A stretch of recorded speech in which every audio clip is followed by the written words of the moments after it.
नमस्कार दोस्तों, डेट आज की 26 नवंबर 2024 है। स्वागत है आपका एटोएल डिस्कशन में। टोटल 4 इश्यूज आज हम डिस्कस करेंगे। सबसे पहले आर्टिकल डिस्कस करेंगे 75 ईयर्स पूरे हो गए संविधान को अडॉप्ट किए। तो इस मौके पे हम एनालाइज करेंगे क्या हमारे संविधान निर्माताओं का विजन पूरा हुआ या नहीं हुआ।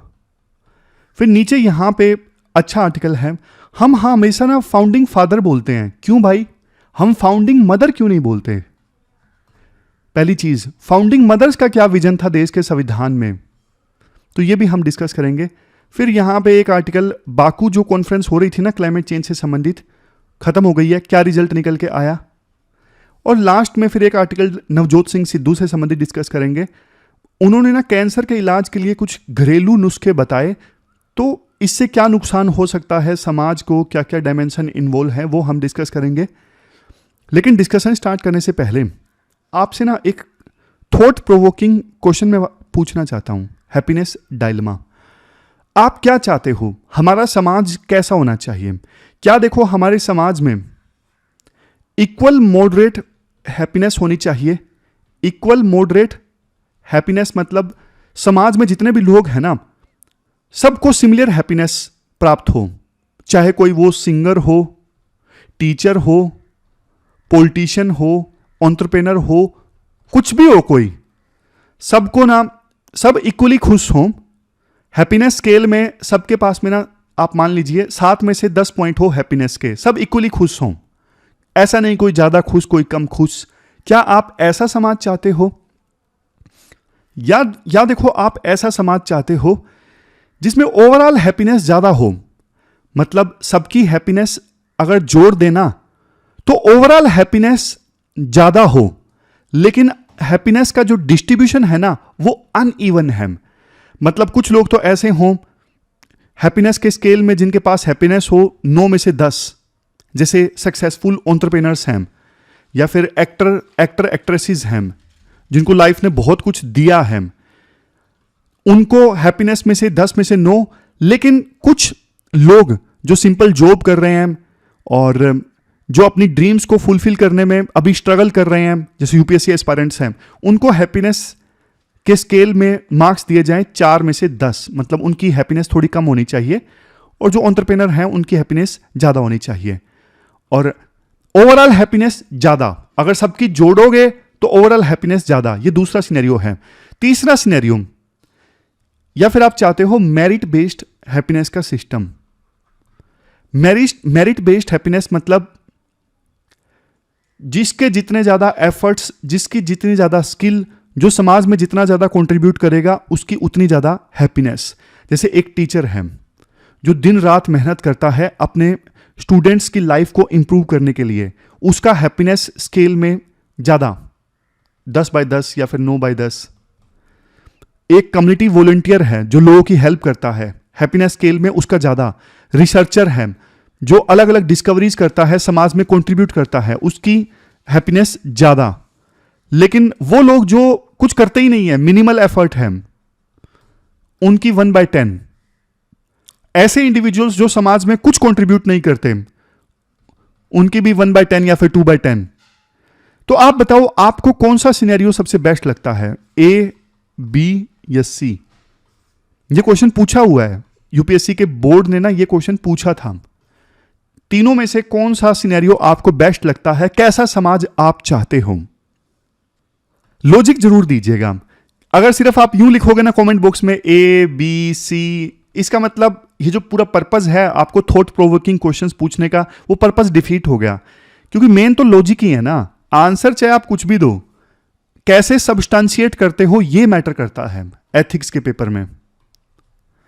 डिस्कशन हम स्टार्ट करें उससे पहले आप ये फोटो देख लीजिए। ये फोटो है डिस्कशन के फेवरेट और यादगार कैरेक्टर महेश की, जिनकी अब शादी हो चुकी है। महेश जी को ओनली आईएएस कम्युनिटी की तरफ से शादी की बहुत बहुत शुभकामनाएं। आपका वैवाहिक जीवन सुखी हो, संपन्न हो। जो फॉर्मेलिटी नहीं करते अच्छी अच्छी बातें बोल के, तो सारी फॉर्मेलिटीज पूरी हमारी तरफ से। अब चलिए डिस्कशन स्टार्ट करते हैं। हमारी आज की इस डिस्कशन में पहला इंपॉर्टेंट आर्टिकल इंडियन कॉन्स्टिट्यूशन की 75th एनिवर्सरी के बारे में है। हम इस आर्टिकल में समझेंगे कि जो संविधान निर्माता थे ना, जब उन्होंने संविधान को ड्राफ्ट किया था तो उनका विजन क्या था, और लास्ट 75 ईयर्स में क्या वो विजन इंप्लीमेंट हो सका है या फिर नहीं हो सका है। काफ़ी अच्छा आर्टिकल है और इम्पोर्टेंट इसलिए है क्योंकि संविधान को अडॉप्ट किए अब 75 वर्ष पूरे हो चुके हैं। आप सिलेबस में जीएस पेपर 2 के इस टॉपिक से आर्टिकल को रिलेट कर सकते हो। देखो, आप पहले ना ये समझिए संविधान को कब अडॉप्ट किया था। हमारी कॉन्स्टिट्यूट असेंबली ने अडॉप्ट किया था 26 नवंबर 1949 को, लेकिन इंप्लीमेंट होना स्टार्ट हुआ संविधान 26 जनवरी को। ऐसा क्यों? क्योंकि 26 जनवरी का जो दिन था ना, वो खास था। इसी दिन 1930 में लाहौर सेशन में पूर्ण स्वराज की मांग हुई थी। पूर्ण स्वराज मतलब टोटल इंडिपेंडेंस, समझ गए? तो देखो, हुआ ये, संविधान के बनने के पीछे कहानी क्या है। देखो, जब हमें इंडिपेंडेंस मिल गई थी ना, तो उस समय देश को डेमोक्रेटिक ढंग से चलाने के लिए और नए देश की जनता को लिबर्टी और इक्वलिटी देने के लिए ना एक लीगल डॉक्यूमेंट की जरूरत थी, और यहीं से शुरुआत होती है संविधान बनने की। उस समय डॉक्टर BR अंबेडकर की लीडरशिप में ड्राफ्टिंग कमेटी ने इस लीगल डॉक्यूमेंट को यानी संविधान के डॉक्यूमेंट को प्रिपेयर किया। उस समय देखो, अंबेडकर ने ना एक बात बोली थी जो आज भी एक टाइमलेस ट्रूथ की तरह है। वो बात क्या थी? फर्क नहीं पड़ता संविधान कितना ही अच्छा हो, लेकिन उससे इंप्लीमेंट करने वाले लोग अगर बेकार है ना, तो संविधान बेकार ही होगा। और यह नहीं फर्क पड़ता कि संविधान खराब है, लेकिन लोग अच्छे हैं, इंप्लीमेंट करने वाले लीडर्स अच्छे हैं, देश की जनता अच्छी है, तो फिर देखो संविधान अच्छे से इंप्लीमेंट होगा। बेशक संविधान में कमियां हो, संविधान खराब हो, मतलब देश के लीडर्स, देश की जनता की जो इंटेंशन है ना, उनकी बहुत ज्यादा इंपॉर्टेंस है। मैं आपको सिंपल सा एग्जांपल देता हूं। जैसे देखो, आपका एक स्कूल है या फिर कॉलेज है, मान लीजिए कोचिंग इंस्टीट्यूट है। अब कोचिंग इंस्टीट्यूट में ना वर्ल्ड क्लास फैसिलिटीज हैं, लेकिन देखो टीचर्स मोटिवेटेड नहीं है, तो क्या बताइए आप रिजल्ट अच्छा आएगा?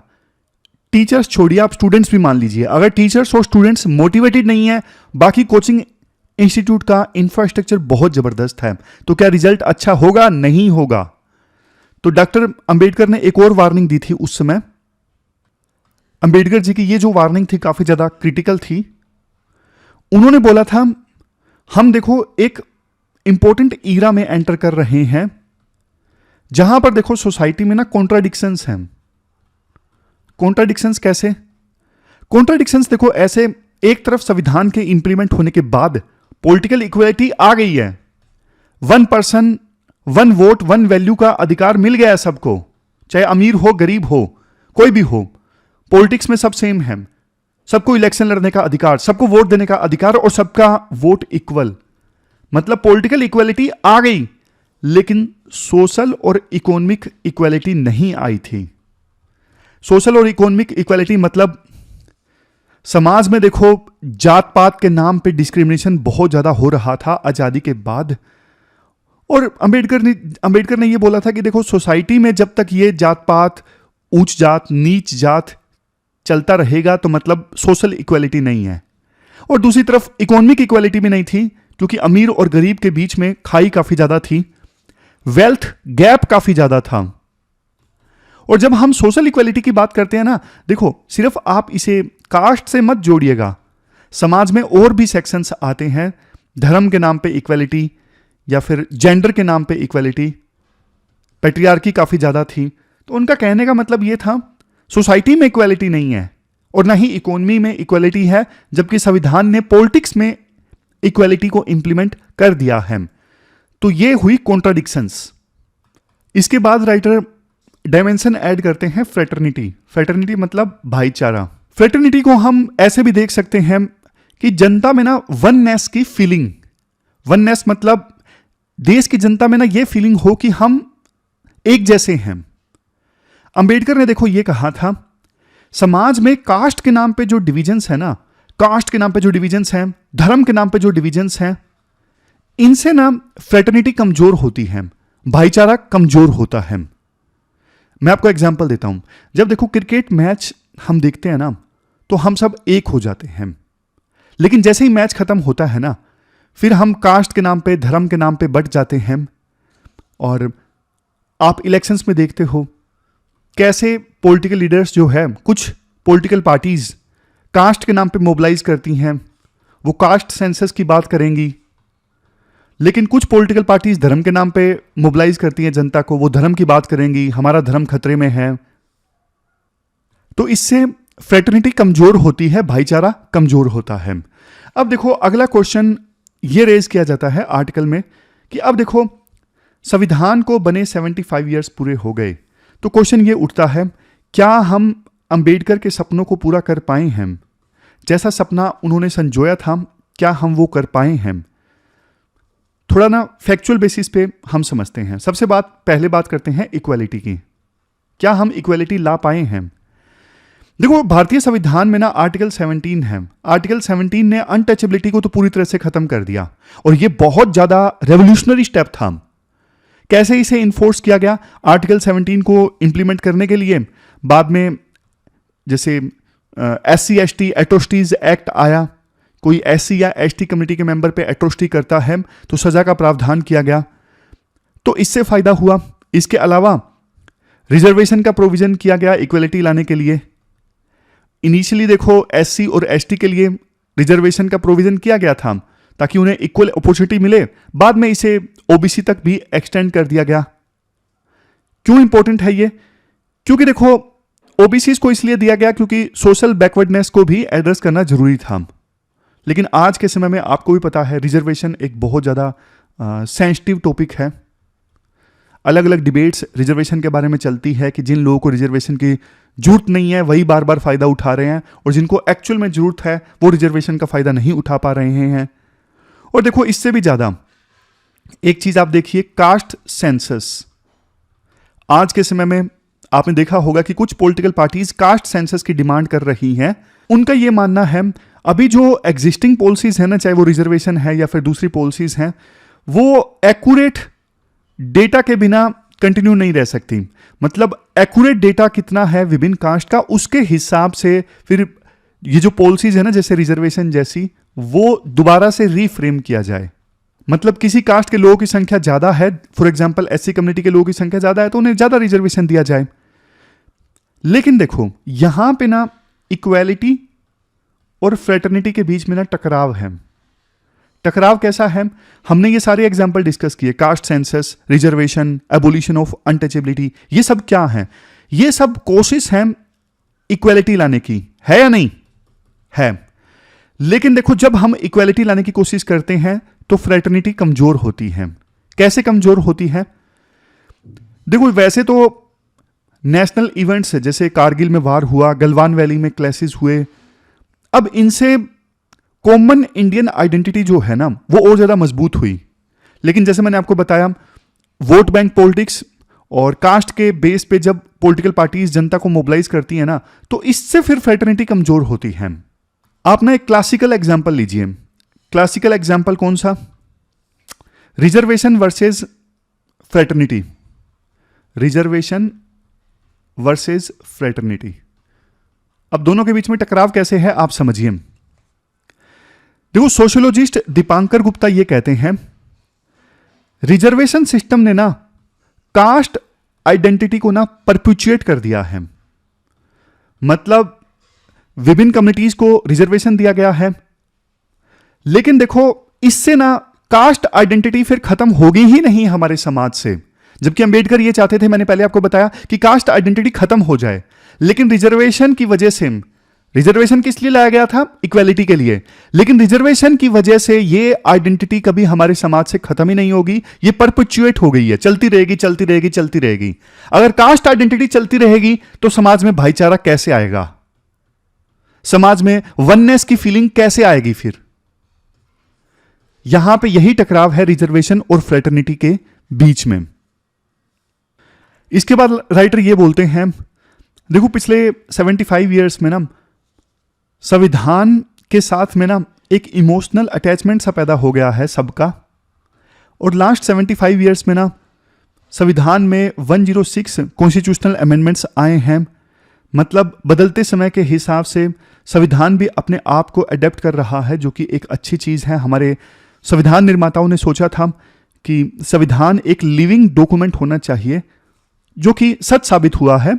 बदलती परिस्थितियों के हिसाब से संविधान में अमेंडमेंट्स हुए हैं। लेकिन देखो कुछ लॉज भी हैं। लॉज मतलब पार्लियामेंट का रोल काफ़ी ज़्यादा डिक्लाइन हो गया है। अक्सर हम ये टॉपिक डिस्कस करते हैं, डिक्लाइनिंग ऑफ पार्लियामेंट। पहले पार्लियामेंट का सेशन एक साल में 160-170 दिनों तक लगा करता था। आजकल तो बहुत ही कम, 55-60 दिनों के लिए, या फिर थोड़ा बहुत ऊपर नीचे। मतलब आप समझ गए ना, पॉइंट समझ गए आप। पार्लियामेंट का सेशन अब एक साल में बहुत कम दिनों के लिए लगता है। और इवन पार्लियामेंट का काम होता है सरकार की अकाउंटेबिलिटी फिक्स करना। पार्लियामेंट वो काम अपना ठीक से नहीं कर पा रही है। पार्लियामेंट आज़ादी के बाद जितना मजबूती से काम कर रही थी ना, उतना मजबूती से आज के समय में काम नहीं कर रही है। जुडिशियल इंडिपेंडेंस पर भी समय समय पर सवाल उठते हैं कि जुडिशरी जो है सरकार से प्रेशर फील करती है। और कई बार जुडिशरी के ऊपर आरोप लगते हैं कि वो सरकार के फेवर में ज़्यादा फैसले देती हैं, क्योंकि फिर सरकार उन जजेस को रिटायर होने के बाद बड़े बड़े पद दे देती है। अक्सर हमने देखा कि कुछ सुप्रीम कोर्ट के जजेस रिटायर होने के बाद में राज्यसभा के सांसद बन गए, या फिर किसी राज्य के गवर्नर उनको बना दिया गया। एक इंस्टीट्यूट है वीडैम इंस्टीट्यूट। जो वीडैम इंस्टीट्यूट है ना, ये इंडिया को बोलता है कि इंडिया एक इलेक्टोरल ऑटोक्रेसी है, जिसको पुलिस किया जाता है कांस्टेबल के द्वारा। क्या मतलब है इस चीज का? इलेक्टोरल ऑटोक्रेसी का क्या मतलब होता है? इलेक्टोरल ऑटोक्रेसी का मतलब देखो ये होता है, दिखाने को हमारे देश में डेमोक्रेसी है, हर 5 साल में इलेक्शंस होते हैं, सबको वोट देने का अधिकार है। लेकिन एक्चुअल में प्रैक्टिकली अगर देखें तो ऑथोरिटेरियनिज्म की झलक देखने को मिलती है। मतलब पावर बहुत ज़्यादा सेंट्रलाइज्ड है और मैनिपुलेशन होता है मीडिया का। मीडिया को डराया धमकाया जाता है, तो सरकार के पक्ष में मीडिया काम करती है। क्वेश्चंस नहीं पूछे जाते हैं, डंडे की नोक पे रूल किया जाता है। तो ये सब। और कांस्टेबल अप्रोच का मतलब क्या है? कांस्टेबल अप्रोच मतलब देखो, एक तो डेमोक्रेसी में क्या होता है कि जैसे जनता ना समझती है कि सामने वाले के भी राइट्स हैं, जनता एक दूसरे की रिस्पेक्ट करती है, जनता एक दूसरे के राइट्स की इज्जत करती है। बट हमारे देश में ऐसा नहीं है। हमारे देश में अक्सर हम देखते हैं कि लोगों में भी डेमोक्रेसी नहीं है, तो सरकार ना फिर डंडे की नोक से चीज़ों को इंप्लीमेंट करने की कोशिश करती है। इसे बोलते हैं कांस्टेबल अप्रोच। जैसे freedom of speech and expression है हमारे देश में, कोई पर्सन मतलब हेट स्पीच नहीं देता है, अपने व्यू प्रकट करता है और उसके पर्सनल व्यू है जिससे किसी को नुकसान नहीं हो रहा है, लेकिन बावजूद इसके कुछ लोग आएंगे उसको थप्पड़ वगैरह मारेंगे, तूने ऐसा कैसे बोल दिया। मतलब जनता को समझ नहीं है दूसरों के राइट्स की इज्जत करना जरूरी होता है, डिग्निटी के साथ सबको रहने का अधिकार है। तो इसलिए जनता समझती नहीं है, तो सरकार को ना डंडे का यूज करना पड़ता है चीज़ों को इंप्लीमेंट करने के लिए, freedom of speech and expression को इंप्लीमेंट करने के लिए। तो ये है कांस्टेबल अप्रोच। अंबेडकर को इसी चीज़ का डर था कि अगर जनता नहीं समझेगी ना चीज़ों को, तो फिर कांस्टेबल अप्रोच अपनानी पड़ेगी। और अभी भी हमारे देश में ना कांस्टेबल अप्रोच है। लास्ट में कंक्लूजन में ये कहा जाता है, जब देखो अंबेडकर ने अपनी स्पीच उस समय दी थी ना, तो उन्होंने अपनी स्पीच में ये बोला था कि देखो आज़ादी 100% एक मैटर ऑफ जॉय है, खुशी का पल है। लेकिन देखो हमें ये नहीं भूलना चाहिए कि इंडिपेंडेंस ने ना हमारे ऊपर बहुत सारी रिस्पॉन्सिबिलिटीज भी ला दी हैं। शुरुआत में तो हम हर चीज़ के लिए, आज़ादी से पहले हर चीज़ के लिए ब्रिटिशर्स को दोष देते थे, बट अब हम ब्रिटिशर्स को दोष नहीं दे सकते। अब देखो कुछ गलत है देश में, तो उसके लिए हम खुद रिस्पॉन्सिबल हैं, कोई और रिस्पॉन्सिबल नहीं है। तो हम सब की कोशिश ये होनी चाहिए कि ना हम कम से कम चीज़ों के लिए अपने आप को दोष दें। चीज़ें गलत होंगी नहीं तो हमें किसी को दोष देने की आवश्यकता पड़ेगी नहीं। तो हम संविधान को अच्छे से इंप्लीमेंट करें। ये पूरा आर्टिकल हमने डिस्कस किया, चलते हैं आगे। इसके बाद नेक्स्ट आर्टिकल भी देखो कॉन्स्टिट्यूशन से संबंधित है, लेकिन ना इस आर्टिकल में कॉन्स्टिट्यूशन में फाउंडिंग मदर्स का रोल डिस्कस किया गया है। अपने सिलेबस में जीएस पेपर सेकंड के इस टॉपिक से आर्टिकल को रिलेट कर सकते हो। देखो, सबसे पहले एक पॉइंट को समझना जरूरी है। हमें ना हमारे संविधान के फ्रेमर्स को सिर्फ फाउंडिंग फादर नहीं कहना चाहिए, ये गलत है, ये पेट्रियार्कल व्यू है। रियलिटी में देखो, जो फाउंडिंग मदर्स थी ना, उनका भी इक्वली इंपॉर्टेंट कंट्रीब्यूशन था संविधान को फ्रेम करने में। जो संविधान सभा की वुमेन मेंबर्स थी ना, उन्होंने भी संविधान के हर एक आर्टिकल पे अपना विजन सामने रखा, डिसेंट जाहिर की जिन आर्टिकल से वो सहमत नहीं थी। तो फिर देखो, ये कहना जब भी हम संविधान की बात करते हैं तो सिर्फ मेल फ्रेमर्स का जिक्र करना, ये तो देखो जेंडर्ड बायस को परपेचुएट करने के समान है। मतलब सोसाइटी में पैट्रियार्की के इकोसिस्टम को स्ट्रॉन्ग बनाने के समान है। 2022 में ना एक बुक आई थी अच्युत चेतन की, यहां पे देखो, अच्युत चेतन की बुक आई थी 2022 में। बुक का नाम क्या था? बुक का नाम था founding mothers of Indian republic. इस बुक में ना डिटेल से अच्युत चेतन ने लिखा है कि कैसे जो फाउंडिंग मदर्स थी, उन्होंने अपनी कंसेंट की सहायता से, डिसेंट की सहायता से संविधान को शेप किया, महिलाओं के लिए राइट्स की वकालत की। इसके बाद देखो, इस आर्टिकल में ना अलग अलग राइटर्स के व्यूज का जिक्र किया जाता है। जैसे क्रिस्टीन कीटिंग, इनका व्यू देखो ये था, इन्होंने भी एक बुक लिखी जिनका नाम था framing the post colonial sexual contract, democracy, fraternalism and state authority in India. 2007 में इनका ये डॉक्यूमेंट या फिर बुक जो भी है वो आया था। इन्होंने ना बहुत ही इंसाइटफुल एनालिसिस किया। इन्होंने ये बोला, संविधान ने देखो पब्लिक स्फीयर में तो वुमेन को इक्वालिटी दी। पब्लिक स्फीयर में इक्वालिटी मतलब जैसे जॉब्स में इक्वालिटी और इलेक्शन में इक्वालिटी, वोट देने में इक्वालिटी। पब्लिक स्फीयर में हर जगह वुमेन को इक्वालिटी दी गई, क्योंकि फंडामेंटल राइट्स हैं। फंडामेंटल राइट्स तो सबके लिए हैं, चाहे वो मेल हो फीमेल हो, सबके लिए हैं। बट देखो, संविधान ने ना पर्सनल लॉज में इक्वालिटी नहीं दी। पर्सनल लॉज मतलब वो लॉज जो फैमिली को गवर्न करते हैं, जो रिलीजन को गवर्न करते हैं। ये जो पर्सनल लॉज है ना, इनमें वुमेन का जो सबऑर्डिनेशन था ना, वो बरकरार रहा और इस दिशा में संविधान ने कुछ नहीं किया। उस समय देखो, वुमेन राइट्स के मामले में ना जो फाउंडिंग मदर्स थी, उनका और अंबेडकर का दोनों का व्यू सेम था। और आपको याद होगा, पोस्ट इंडिपेंडेंस इंडिया में हम पढ़ते हैं, पर्सनल लॉज के लिए एक कानून बनाने के इशू पे अंबेडकर ने बाद में रिजाइन भी कर दिया था। हम पढ़ते हैं ना पोस्ट इंडिपेंडेंस इंडिया में, डिटेल से हम इसे पढ़ेंगे, किसी दिन आर्टिकल आएगा। पुरानी एक वीडियो है मेरी यूट्यूब पे ना, आप पोस्ट इंडिपेंडेंस इंडिया की वीडियो है, शायद मैंने 2017 में बनाई थी। अंबेडकर देखो यूसीसी लाना चाहते थे, यूनिफॉर्म सिविल कोड, लेकिन नेहरू को यह लगता था अभी देश तैयार नहीं है यूसीसी के लिए। अगर देखो फाउंडिंग मदर्स की बात करें तो हंसा मेहता एंड अमृत कौर, ये कॉन्स्टिट्यूट असेंबली में थी और इन लीडर्स ने यह डिमांड किया था कि यूसीसी को ना फंडामेंटल राइट्स में इंक्लूड कर दिया जाए। अगर यूसीसी आएगा तो इवन प्राइवेट स्फीयर में भी अगर डिस्क्रिमिनेशन होता है महिलाओं के साथ, वो नहीं होगा। लेकिन देखो, यूसीसी को ना डायरेक्टिव प्रिंसिपल्स में शिफ्ट कर दिया गया।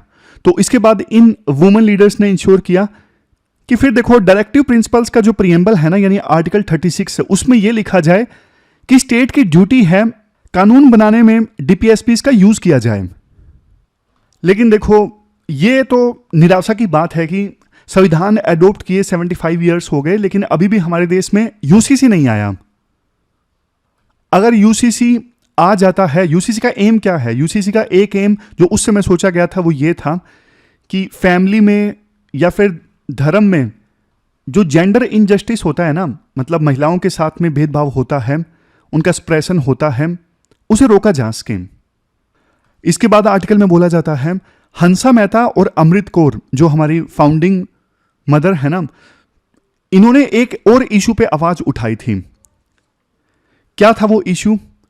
जैसे देखो, संविधान में ना फ्री प्रैक्टिस ऑफ रिलीजन की बात की गई है, फ्री प्रैक्टिस ऑफ रिलीजन। लेकिन ना अमृत कौर और हंसा मेहता ने बोला कि ये फ्री प्रैक्टिस ऑफ रिलीजन मत यूज कर दिए वर्ड, आप वर्ड यूज कीजिए freedom of religious worship, freedom of religious worship, ये वर्ड आप इस्तेमाल करिए। क्योंकि देखो जब आप ये वर्ड इस्तेमाल करते हो ना, फ्री प्रैक्टिस ऑफ रिलीजन, इसका मतलब तो देखो आप ना रिलीजन को अनलिमिटेड फ्रीडम दे रहे हो, और अनलिमिटेड फ्रीडम जब आप रिलीजन को देते हो ना, तो फिर देखो महिलाओं का जो उद्धार है उस धर्म में फिर वो मुश्किल हो जाता है, फिर महिलाओं को इक्वल राइट्स मिलने मुश्किल हो जाते हैं।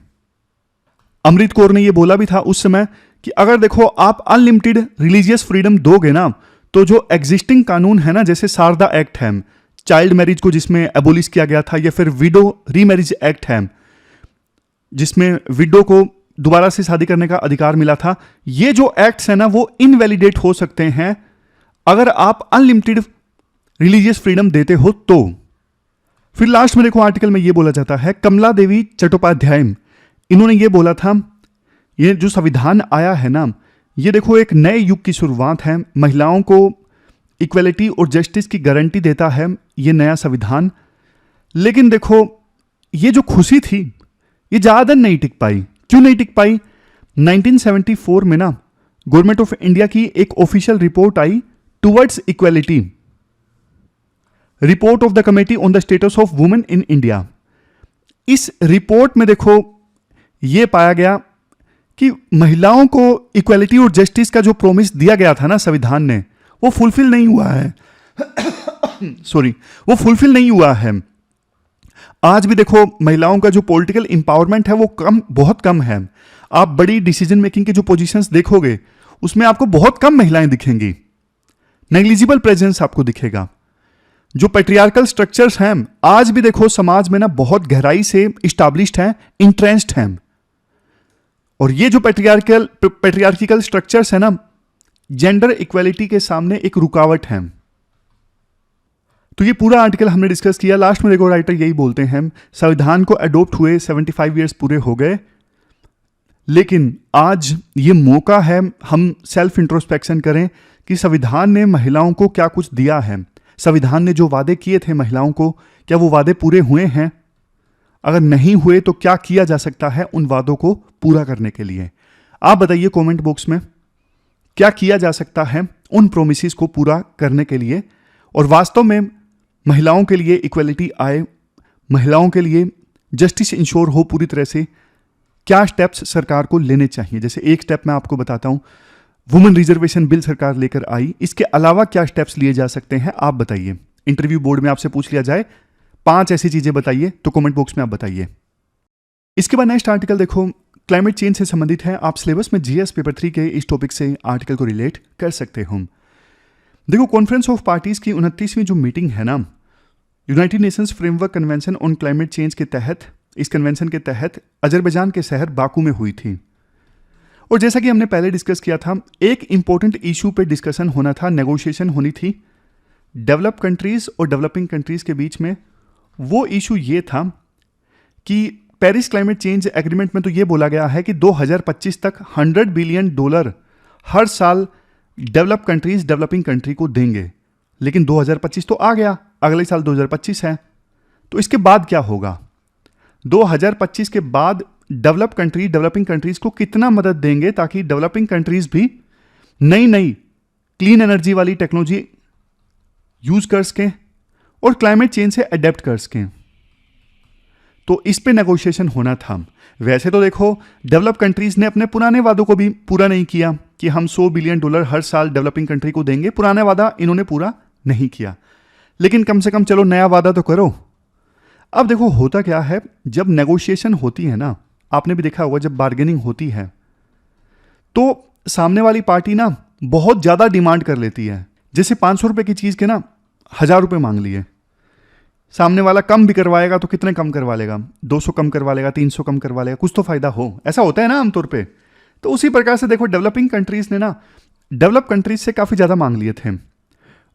ये बोला कि आप ना हर साल $1.5 बिलियन दो हमें, ताकि हम क्लाइमेट चेंज को रोक सकें। यह डिमांड थी डेवलपिंग कंट्रीज की। लेकिन इनके बीच में नेगोशिएशन होता रहा, डेवलप कंट्रीज और डेवलपिंग कंट्रीज के बीच में इतना जबरदस्त नेगोशिएशन हुआ, 2 और दिनों के लिए कॉन्फ्रेंस ऑफ पार्टीज की जो मीटिंग थी वो एक्सटेंड हो गई। लेकिन फाइनली देखो, डेवलप कंट्रीज ने ये बोला हम सिर्फ आपको ना हर साल $300 बिलियन देंगे, इससे ज़्यादा नहीं दे सकते। लास्ट में फिर इसी पे सहमति बनी। डेवलपिंग कंट्रीज ने मांगे थे हर साल $1.5 ट्रिलियन और मिले सिर्फ कितने, $300 बिलियन। यानी जितनी ओरिजिनल डिमांड थी ना उसका सिर्फ 20% मिला डेवलपिंग कंट्रीज को।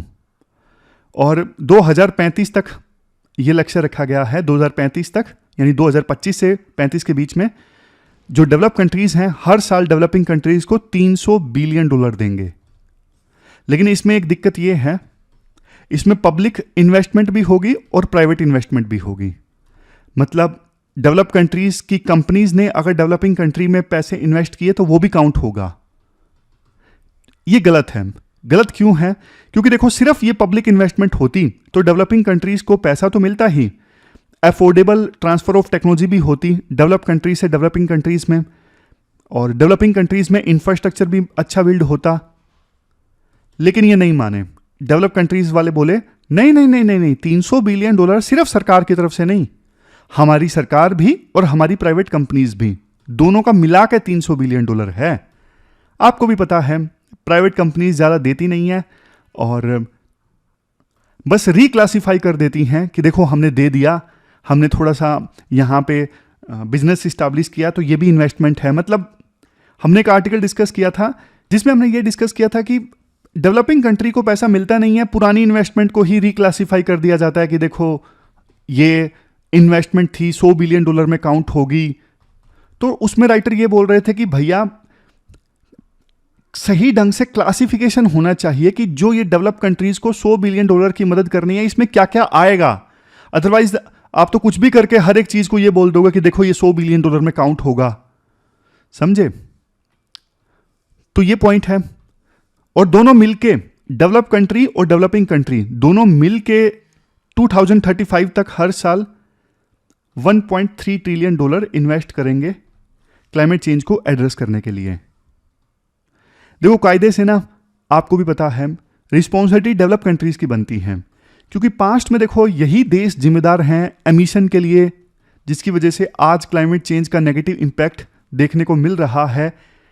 इंडिया जैसे जो डेवलपिंग कंट्रीज हैं इनकी तो बारी बेचारों की अभी आई है डेवलप करने की, लेकिन आप इनको डेवलप करने ही नहीं देना चाहते।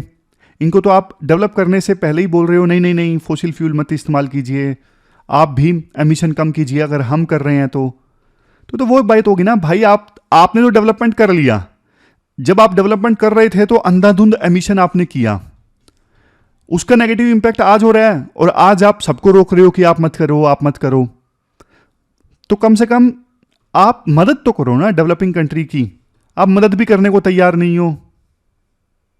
लास्ट में देखो राइटर ये बोलते हैं आज के समय में ना वर्ल्ड ना बहुत ज्यादा पोलराइज्ड है। पोलराइज्ड मतलब जब देखो 90s का समय था ना, जब ब्राजील में पहली बार रियो समिट हुआ था 1992 में, तो उस समय क्या था, उस समय देखो विभिन्न देश ना ग्लोबलाइजेशन के इन्फ्लुएंस में थे और ये फीलिंग थी कि वर्ल्ड पूरा एक है, हमें मिलके क्लाइमेट चेंज के इश्यूज को टैकल करना पड़ेगा। और विभिन्न देशों ने अपनी इकोनॉमी ओपन की थी, हमारे देश में भी एलपीजी रिफॉर्म उस समय आए थे, फ्री ट्रेड की मांग काफ़ी ज़्यादा हो रही थी उस समय। बट आज ना इवन यूएसए जैसे देश भी ग्लोबलाइजेशन के पक्ष में नहीं है पूरी तरह से, ये दिक्कत है। विभिन्न देश आज के समय में ना प्रोटेक्शनिज्म की पॉलिसीज अपना रहे हैं। कोविड-19 की महामारी के बाद चाइना के ऊपर से तो बहुत से देशों का ट्रस्ट ही हट गया है। तो ऐसे पोलराइज्ड वर्ल्ड में ना विभिन्न देश एक साथ आएंगे क्लाइमेट चेंज को एड्रेस करने के लिए, ये आज के समय में ना एक बड़ी डिफिकल्टी हो गई है। और दूसरी, यूएसए जैसे देश में ट्रंप का आना, जो क्लाइमेट चेंज को धोखा मानते हैं, कुछ है ही नहीं है, तो फिर तो देखो आगे ना फ्यूचर सही बताऊं तो ब्लीक दिखता है। बहुत ज़्यादा ऑप्टिमिज्म नहीं होना चाहिए कि हाँ डेवलप कंट्रीज की आंखें खुल जाएंगी बॉलीवुड की तरह, जैसे बॉलीवुड मूवी में होता है ना, तुमने बेटा मेरी आंखें खोल दी। उनकी आंखें नहीं खुलने वाली हैं और ऐसा ही चलेगा। डेवलप कंट्रीज वहाँ पे भी देखो मेन बात यह है, पॉलिटिकल विल ही नहीं है डेवलप कंट्रीज के लीडर्स में भी। पॉलिटिकल विल इसलिए नहीं है क्योंकि जनता का प्रेशर नहीं है। विभिन्न देशों के बीच में ट्रेड कन्फ्लिक्ट्स हो रहे हैं।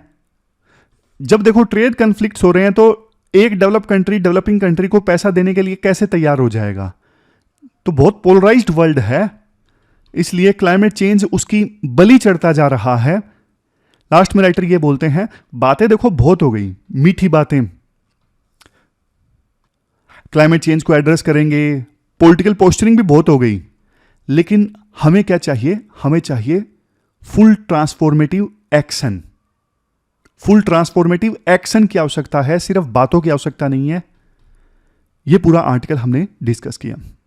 इसके बाद देखो इंडियन एक्सप्रेस का एक छोटा सा आर्टिकल है, इसको ना यूज कर सकते हैं एग्जाम्पल्स के तौर पे, और वैसे इस पे क्वेश्चन भी पूछा जा सकता है। इशू इंपॉर्टेंट है ये। हुआ क्या, नवजोत सिंह सिद्धू की जो वाइफ है ना, उनका नाम भी नवजोत कौर सिद्धू ही है। उनको देखो कैंसर हो गया था और भगवान की दया से बहुत बढ़िया उन्होंने रिकवरी की। ब्रेस्ट कैंसर उनको था और स्टेज 4 पे पहुंच चुका था, लेकिन उन्होंने कैंसर को मात दे दी।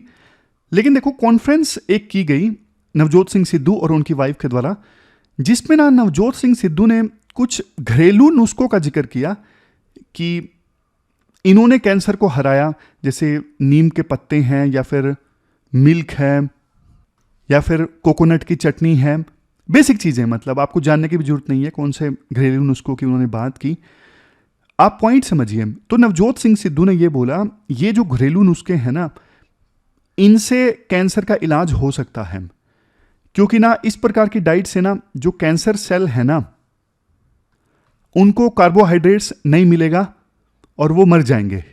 ऐसी बात उन्होंने बोली। तो यहां पे देखो राइटर एक बात जो सबसे इंपॉर्टेंट है वो ये बोलना चाहते हैं, देखो जो डॉक्टर्स हैं इतने साल पढ़ाई करते हैं, बहुत ज़्यादा मेहनत करते हैं और दवाइयों को डेवलप करने में भी सालों साल लग जाते हैं, ज़बरदस्त एक्सपेरिमेंट्स होते हैं, एविडेंस बेस्ड मेडिसिन बनती हैं। जब देखो इतना कुछ है तो ये जो घरेलू नुस्खे हैं, क्या उनसे वास्तव में कुछ होता है? ऑफ कोर्स कुछ नहीं होता उनसे। लेकिन देखो जब सेलिब्रिटी टाइप के लोग भी ना इस प्रकार के घरेलू नुस्खों की वकालत करते हैं कि आप इनसे कैंसर का इलाज कर सकते हो, तो देखो लोग ना और ज़्यादा उनका माइंड वॉश हो जाता है कि देखो सिद्धू की वाइफ का कैंसर ठीक हो गया तो हमारा भी ठीक हो जाएगा। इससे बहुत नुकसान हो जाता है। नुकसान कैसे हो जाता है? नुकसान देखो ऐसा हो जाता है, कैंसर का इलाज ना आपको पता है बहुत महंगा है, और ये जो घरेलू नुस्खे हैं ना, नारियल की चटनी, नीम, ये ईजिली अवेलेबल हैं। तो लोग क्या करेंगे, पहले ना इन घरेलू नुस्खों को अपनाएंगे, बाद में इलाज करवाएंगे। उन्हें ये लगेगा यार इनसे ठीक हो जाएगा, लेकिन ना इसी बीच जो बहुमूल्य टाइम है ना वो चला जाता है। पता लगे पहले कैंसर का पता लग गया था स्टेज 1 में, लेकिन अब स्टेज 4 में पहुंच गया। क्यों? क्योंकि मीनवाइल घरेलू नुस्खे अपनाए जा रहे थे कैंसर का इलाज करने के लिए। तो इसलिए सेलिब्रिटीज को ना सोच समझ के बोलना चाहिए। लोग आपको फॉलो करते हैं और बहुत सारे लोग इस बात को मान लेंगे सच, क्योंकि हमारे देश में आज भी वास्तव में देखो लिटरेसी काफी कम है। वैसे कहने को पेपर्स में लिटरेसी है, लेकिन लोग बहुत जल्दी विश्वास कर लेते हैं कई बार इन चीजों को। और सिटीजन डॉक्टर्स आज के समय में ज्यादा देखने को मिल रहे हैं। कोई एक्सपर्टीज नहीं है, कोई डिग्री नहीं है, लेकिन हाँ बस ये कर लो इससे ठीक हो जाएगा, ऐसी राय देने वाले बहुत से लोग आपको मिलेंगे।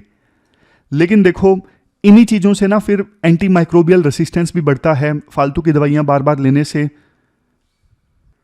तो पॉइंट यही है कि ये जो इलाज है ना उन्हीं पे छोड़ देना चाहिए जिनके पास में एक्सपर्टीज है इन चीजों को ठीक करने की। वो है डॉक्टर्स जो मेडिकल स्कूल से ग्रेजुएट हुए हैं। तो ये एग्जाम्पल आप दे सकते हो। एग्जाम्पल देखो कहीं भी दे सकते हो। सिटीजन डॉक्टर का अलग से क्वेश्चन पूछा जा सकता है, और एग्जाम्पल आप दे सकते हो सेलिब्रिटी से संबंधित कोई क्वेश्चन आ जाए तो वहां पे भी आप ये चीज लिख सकते हो। अब लास्ट में देख लेते हैं कौन कौन से आर्टिकल्स आज हमने डिस्कस किए। 75 ईयर्स पूरे हो गए, शशि थरूर का ये आर्टिकल था जिसमें हमने बहुत सारी बातें डिस्कस की कि इक्वालिटी लाने के लिए तो बहुत कुछ किया गया है, जैसे रिजर्वेशन है, लेकिन फ्रेटर्निटी में दिक्कत आ गई है, भाईचारा में।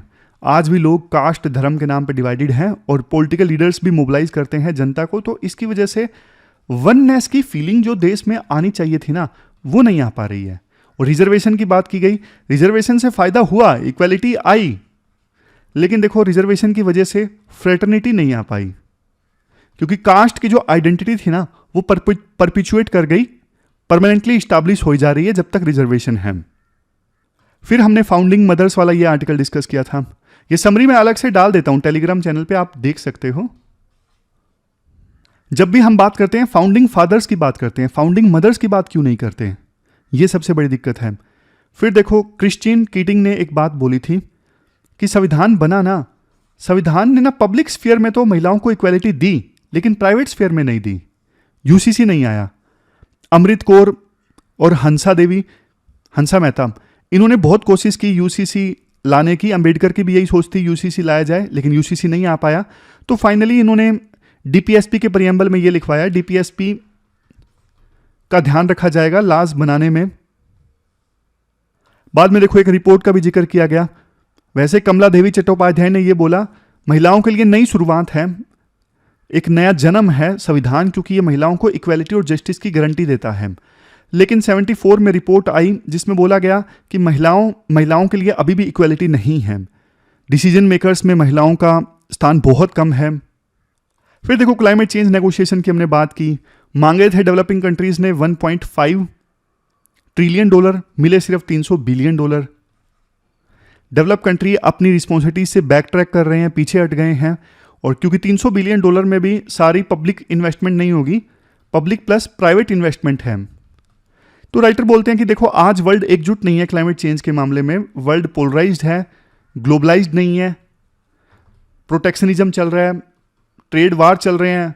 तो ऐसी सिचुएशन में वर्ल्ड, खास करके डेवलप्ड कंट्री कैसे तैयार होंगे डेवलपिंग कंट्री को पैसे देने के लिए। ये 300 बिलियन डॉलर मिल जाएं वो भी बहुत हैं, लेकिन देंगे नहीं डेवलप कंट्री डेवलपिंग कंट्रीज को। तो 1992 में ब्राजील में रियो समिट हुआ था, अगले साल वहीं पे होगा फिर से। तो विभिन्न देशों को सोचने की आवश्यकता है कि ये सारा तामझाम क्यों स्टार्ट हुआ था और हम कहां तक पहुंचे हैं।